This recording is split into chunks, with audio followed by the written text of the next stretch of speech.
Hi, in today's video you're going to see some of the steps in making my latest prototype, which is this gentleman's yacht desk. Basically a small lightweight desk with some features that make it look rather nautical.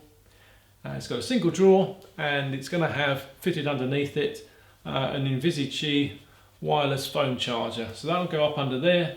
There's just over an inch of thickness to this top, but you'll still just be able to place your mobile phone on top of that and it'll charge it. So more of that a little bit later on.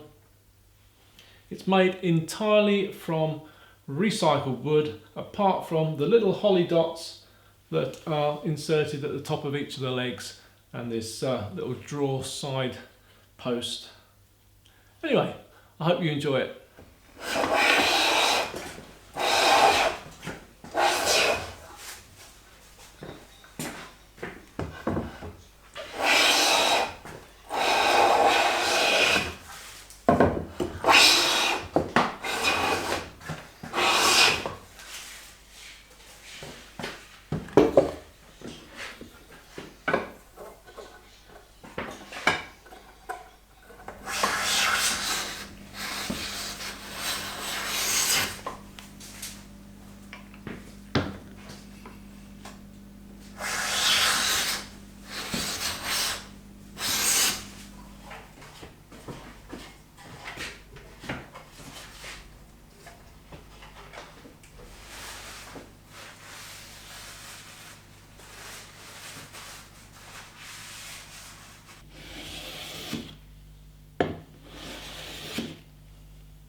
So Invisage sent me their mobile charger. It's a low profile device, very easy to fit. I put it into this desk of mine. The desk is an inch thick and it charges through there, no problem whatsoever.